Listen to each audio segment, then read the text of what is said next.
Meanwhile, Peter had brought out the bag and nicely arranged all four of the pieces of bread and cheese on the ground in a square, the larger pieces on Heidi's side and the smaller ones on his side.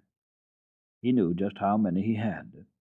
Then he took a little bowl and milked sweet, fresh milk from Schwanley into it and placed it in the middle of the square. Then he called Heidi.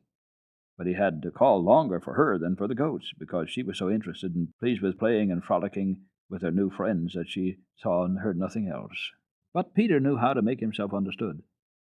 He called till he made the rocks above echo, and Heidi appeared, and the table he had laid looked so invitingly that she danced around it for joy. "Stop jumping. It's time to eat," said Peter. "Sit down and begin." Heidi sat down. "Is the milk mine?" she asked, looking with satisfaction at the neat square and the bowl in the middle. "Yes," answered Peter, "and the two large pieces of bread and cheese are yours too.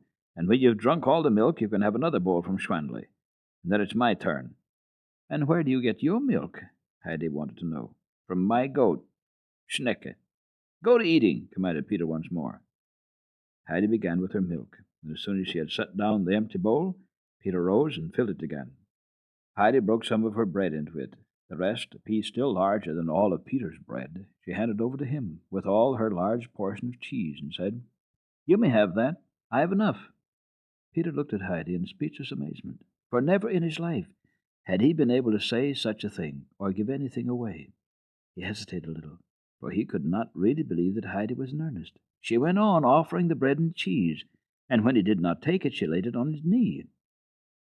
Then he saw that she meant it for him. He seized the prize, and nodded his thanks, and then made the most satisfactory dinner of all his goat-herd life.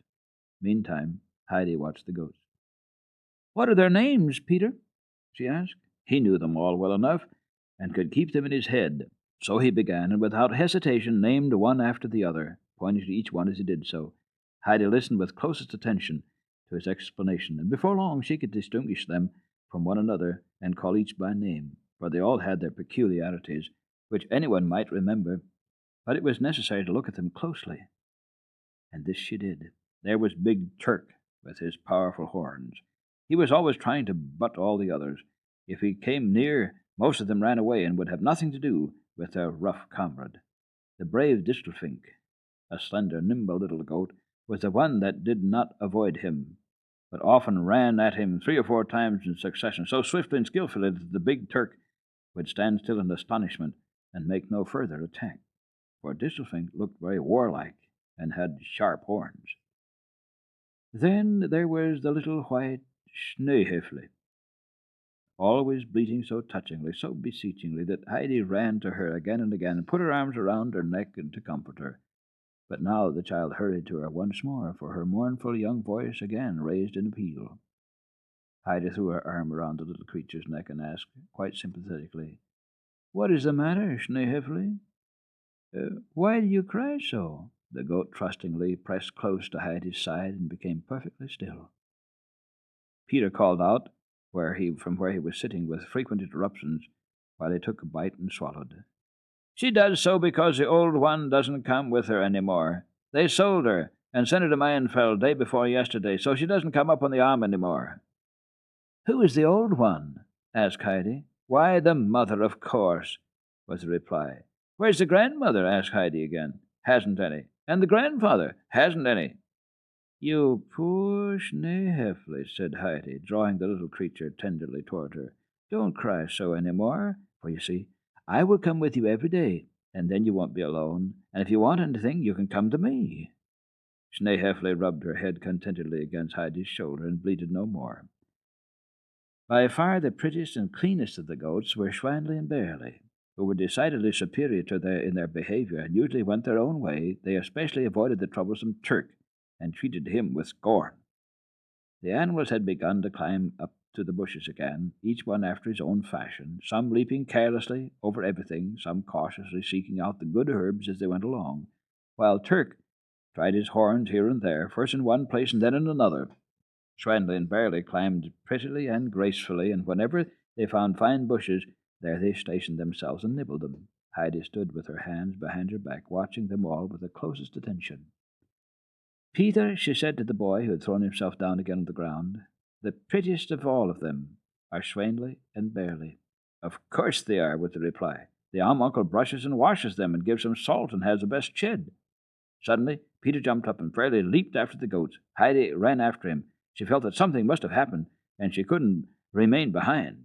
Peter ran through the midst of the goats to the side of the mountain where the rocks descended steep and bare far below, and where a careless goat going near might easily fall over and break all its bones.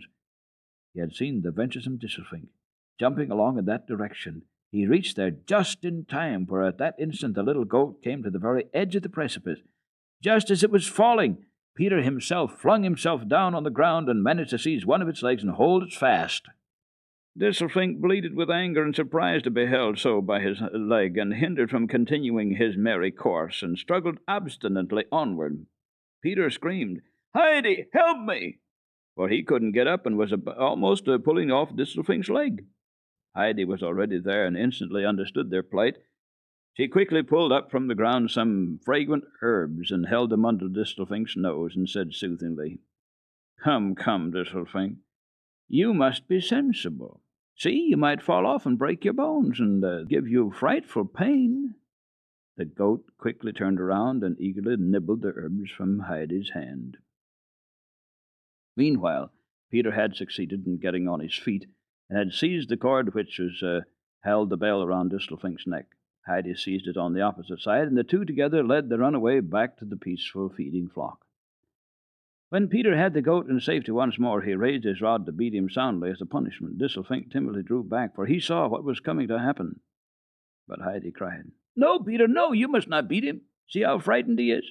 "He deserves it," snarled Peter, and was going to strike the goat, but Heidi seized his arm and cried indignantly, "You shall not do it. It will hurt him. Let him alone." Peter looked in astonishment at the commanding Heidi, whose black eyes snapped at him.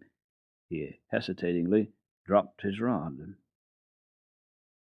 "He can go, if you will give me some of your cheese again tomorrow," said Peter, yielding, for he wanted some reward for his fright. "You may have it all, the whole piece, tomorrow and every day." "I do not want it," said Heidi, with ready assent. "And I will give you a good part of my bread, too, as I did today. But then you must never beat Disselfink, nor Sneehafely, nor any of the goats." "It's all the same to me," remarked Peter. And this was as good as a promise with him. Then he let the culprit go, and the happy Disselfink leaped high in the air and then bounded back into the flock. Thus the day had passed away unnoticed, and the sun was just ready to go down behind the mountains. Heidi sat down on the ground again and silently gazed at the bluebells and rock roses glowing in the evening light. And all the grass seemed tinted with gold, and the cliffs above began to gleam and sparkle. Suddenly, Heidi jumped up and exclaimed, "Peter! Peter! It's on fire! It's on fire! All the mountains are burning, and the big snowfield over there is on fire in the sky! Oh, see, see! The high cliffs all burning! Oh, the beautiful fiery snow! Peter, get up! See, the fire reaches up to the robber bird! Look at the rocks! See the fir trees! Everything is on fire!" "It's always so," said Peter good-naturedly, peeling the bark from his rod. "But it is no fire." "What is it, then?" asked Heidi, running back and forth in order to look on every side, for she could not see enough, it was so beautiful everywhere. "What is it, Peter? What is it?" cried Heidi again. "It comes so of itself," explained Peter. "Oh, see, see!" cried Heidi in great excitement. "Suddenly it grows rosy red. Look at the snow and the high-pointed rocks. What are their names, Peter?" "Mountains don't have names," he replied. "Oh, how lovely! How lovely! See the snow all rosy red, and oh, on the rocks above there are ever and ever so many roses. Oh, now they're turning gray. Oh, now it is all gone. It is all gone, Peter." And Heidi sat down on the rock and looked as distressed as if everything were really, really coming to an end. "It'll be just the same again tomorrow," explained Peter. "Get up. We must go home now." Peter whistled and called the goats together, and they started on the homeward journey. "Will it be like that every day when we go to the pasture?" asked Heidi, listening eagerly for some decided assurance as she walked down the mountain by Peter's side. "Usually," was the reply. "But really, tomorrow again?" she wanted to know. Yes, tomorrow, certainly," assured Peter. Then Heidi was happy once more. But she had received so many impressions, and so many things were going around in her mind, that she was perfectly silent until they reached the hut and saw her grandfather. He was sitting under the fir trees, where he had also made a seat, and was in the habit of waiting in the evening for his goats, which came down in this direction. Heidi ran straight up to him, followed by Schwandli and Barely, for the goats knew their master in their shed. Peter called out to Heidi, "Come again tomorrow. Good night." He was pleased to have Heidi go with him. Heidi darted back, gave Peter her hand, and assured him that she would accompany him again. Then she sprang into the midst of the departing flock, threw her arms once more around Schneehefli's neck, and said confidingly, "Sleep well, Schneehefli, and remember that I will go with you again tomorrow, and that you must never bleat so mournfully again." Schneehefli seemed pleased, and looked thankfully into Heidi's face, and then leaped gaily after the other goats. Heidi came back under the fir trees again. "Oh, grandfather, it was so beautiful," she exclaimed, even before she reached him. "The fire and the roses on the cliffs and the blue and yellow flowers. See what I brought you?" Whereupon Heidi shook all her wealth of flowers out of her folded apron in front of the grandfather. But what a sight the poor little flowers made! Heidi no longer recognized them. They were all like hay. Not a single cup was open. "Oh, grandfather, what is the matter with them?" cried Heidi, quite shocked. "They were not like that. Why do they look so now?" "They like to stand out in the sunshine and not to be shut up in your apron," said the grandfather. "Then I will never bring any more home." "But, grandfather, what made the robber bird scream so?" asked Heidi urgently. "You must jump into the water now, while I go to the shed and fetch the milk, and afterward we will go into the house together and have supper. Then I will tell you about it." So it was. And later, when Heidi sat on her high stool before her little bowl of milk next to her grandfather, she asked again the question, "Why did the robber bird keep croaking and screaming so, grandfather?" "He is mocking at the people down below, because so many sit together in the villages and make one another wicked. So he mocks at them. It would be much better for you to leave one another and let each go his own way and climb up to some mountain top, as I do." The grandfather spoke those words so wildly that the robber bird's screaming came back to Heidi's mind still more forcefully. "Why have the mountains no names, grandfather?" asked Heidi. "They have names," he replied, "and if you can describe one to me so that I can recognize it, I will tell you what it is." Then Heidi described the Rocky Mountain with its 2 high towers, just as she had seen it, and the grandfather, well pleased, said, "Very good. I know it. It's called Falknis. Did you see any more?" Then Heidi described the mountain with the big snowfield, which had been on fire, then turned rose color, and then suddenly grew pale and wan. "I know that, too," said the grandfather. "That is Sesaplana." "So it pleased you up in the pasture, did it?" Then Heidi told him about everything that had happened throughout the day, how lovely it had been, and she asked her grandfather to tell her where the fire at evening had come from, for Peter had not known anything about it. "You see," the grandfather explained, "the sun does it. When he says good night to the mountains, he sends to them his most beautiful rays so that they may not forget him until he comes back again in the morning." This pleased Heidi, and she could hardly wait for another day to come so that she could go up to the pasture and see once more how the sun said good night to the mountains. But first she had to go to sleep, and she slept soundly the whole night long on her bed of hay, and dreamed of bright shining mountains and their red roses, in the midst of which Schneehefli merrily ran and jumped. On the following morning the bright sun appeared again, and Peter came with his goats, and they all went together up to the pasture, and so it happened day after day. Heidi grew very brown and strong and healthy from this outdoor life, and she was as happy as the merry little birds in the trees in the green woods. It was now autumn, and the wind was beginning to blow louder through the mountains. So the grandfather said one day, "You must stay here today, Heidi. The wind with one puff could blow a little thing like you over the rocks and down into the valley." And when Peter heard this in the morning, he looked very unhappy, for he saw real misfortune before him. He did not know how to pass the time. It was so tiresome when Heidi was not with him. He missed his hearty dinner. Moreover, the goats were so contrary these days that he had twice as much trouble with them. They were so accustomed to Heidi's company that they would not go along, but ran off in every direction because she was not with them. Heidi was never unhappy, for she always found something about her to enjoy. She would have preferred to go with Peter and the goats at the pasture, to the flowers, and up to the robber bird, where there were so many things to do with all the different goats, but still, her grandfather's hammering and sawing and carpentering were very interesting to Heidi. It pleased her that he was just preparing the pretty round goat cheeses. Since she had to stay at home, it was particularly delightful to watch the remarkable operations of her grandfather as he bared both arms and stirred the cheese in the big kettle. But more attractive than all else to Heidi on such windy days was the roaring and rushing in the 3 old fir trees behind the hut. Wherever she happened to be, she had to run to them every little while, for nothing was so fascinating and wonderful as this deep, mysterious sound up in the treetops. Heidi would stand under them and listen. She was never tired of seeing and hearing how the wind roared and rocked the trees with such might. The sun was no longer hot as in the summer, and Heidi brought out her shoes and stockings and also her little coat, for it grew cooler and cooler. When she stood under the fir trees, the wind blew through her as if she were a thin leaf.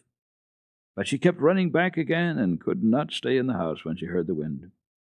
Then it grew cold, and Peter breathed on his hands when he came early in the morning, but not for long. For suddenly, one night, a deep snow fell. When the sun rose, the whole arm was white, and not a single green leaf was to be seen anywhere.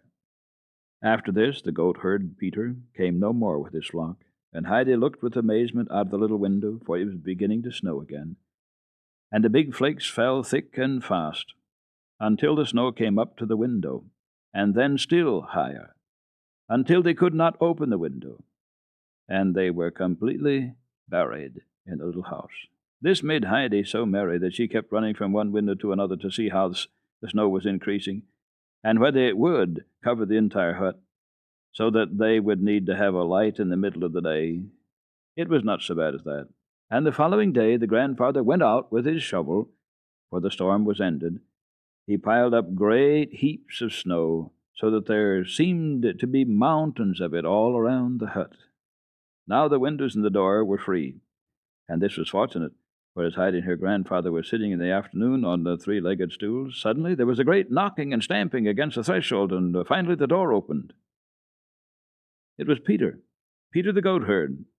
He had not kicked against the door through rudeness, but in order to beat off the snow from his shoes. Indeed, Peter was covered with snow, for he had been obliged to struggle through the high drifts, so that great lumps remained clinging to him, frozen fast by the sharp cold. But he had not given up, for he was anxious to reach Heidi, whom he had not seen for a whole long week. "Good afternoon," he said as he entered, then placed himself as near as possible to the fire and made no further remark. But his whole face beamed with pleasure at being there. Heidi looked at him wonderingly, for now that he was so near the fire, he began to thaw all over so that he looked like a little waterfall.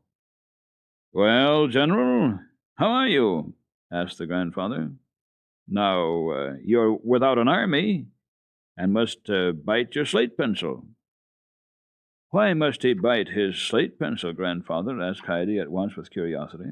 "In winter, he has to go to school," explained the grandfather. "There you learn to read and write, and often it is hard work. So it helps a little if you bite your slate pencil. Isn't that so, General?" "Yes, it is so," said Peter. Heidi's interest in the matter was now aroused, and she had to ask Peter a great many questions about the school and everything that happened, and what was to be seen and heard there. As much time was spent always spent in any conversation which Peter was obliged to take part, the result was that meanwhile he was able to get well dried from top to toe. It was always a great effort for him to put his thoughts into words, to express his meaning, but this time it was unusually difficult, for he had scarcely succeeded in giving one answer before Heidi put 2 or 3 more unexpected questions to him, and mostly such as required a whole sentence in reply.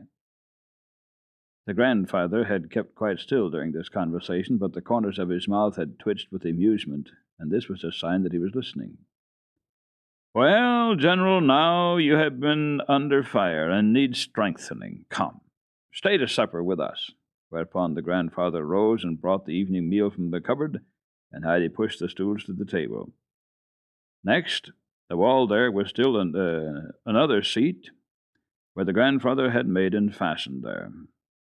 Now he was no longer alone. He had fashioned here and there all sorts of seats for 2, for Heidi had a way of always keeping near him wherever he went. So they all 3 had good seats, and Peter opened his round eyes very wide when he saw what a big piece of that fine dried meat the uncle laid on his thick slice of bread. Peter had not had anything so good for a long time. When the pleasant meal was over, it began to grow dark, and Peter started for home. When he had said good night and God bless you, and was already in the doorway, he turned around once more and said, "Next Sunday I'll come again, a week from today, and you must come to my grandmother's sometime. She said so." Well, that was a new idea to Heidi, that she should go to visit someone. But it took root on the spot, and on the following morning Heidi's first words were, "Grandfather, now I must really go down to the grandmother's. She expects me." "There's too much snow," replied the grandfather, putting her off. But the purpose was deeply seated in Heidi's mind, and after that not a day passed when Heidi did not say 5 or 6 times, "Grandfather, now I must really go. The grandmother is expecting me." On the 4th day, when the cold was so bitter that it crackled and creaked with every footstep outdoors, and the whole covering of snow was frozen hard all about, and yet the beautiful sun looked in at the window, Heidi, as she sat on her high stool eating her dinner, began her little speech again. "Today I must really go to the grandmother. She will be tired of waiting for me." Then the grandfather rose from the dinner table, went up to the hayloft, brought down the thick bag that served as Heidi's bed covering, and said, "Well, come along." The child was greatly delighted and skipped after him out into the glistening world of snow. In the old fir trees it was now quite still. The white snow lay on every bough, and the trees sparkled and shone all over in the sunshine so gloriously that Heidi jumped up and down with delight and kept exclaiming, "Come out, grandfather, come out! The fir trees are all covered with real silver and gold." The grandfather had gone into the shop and now came out with a wide sled. It had a handle fastened to the side, and from the low seat one could hold the feet out in front against the snow ground and steer with one or the other in the required direction. After the grandfather had first looked all around the fir trees with Heidi, he seated himself on the sled, took the child in his lap, wrapped her up in the bag so that she might be warm and comfortable, and held her tight with his left arm, as this was very necessary for the coming journey. Then, with his right hand, he seized the handle and gave a push with both feet. The sled shot away down the mountain with such swiftness that Heidi thought she was flying through the air like a bird, and shouted with joy. Suddenly, the sled stood still in front of Peter the goatherd's hut. The grandfather put the child on the ground, unwrapped her covering, and said, "Now, go in, and when it begins to grow dark, come out again and start along on the way home." Then he turned around with his sled and drew it up the mountain. Heidi opened the door and went into the little room, which looked black. There was a fireplace in it and some bowls on a stand. This was the kitchen. Then came another door, which Heidi also opened. This led into a small sitting room. For this was not a cheesemaker's hut, like her grandfather's, with one single large room and a loft above it, but a very old little house where everything was small, narrow, and old-fashioned. When Heidi stepped into the little sitting room, she stood right in front of a table. by which sat a woman mending Peter's jacket. Heidi immediately recognized it. In the corner, an old bent grandmother sat spinning. Heidi knew at once who she was. She went straight to the spinning wheel and said, "How do you do, grandmother? I have come to see you. Did you think it was a long time before I came?" The grandmother raised her head and sought for the hand held out to her. When she found it, she felt for some time thoughtfully. Then she said, "Are you the child staying up with the uncle? Are you Heidi?" "Yes, yes," replied the child. "I've just come down with my grandfather on the sled." "Is that possible? Your hand is so warm. Say, Briggity, did the uncle himself come down with the child?"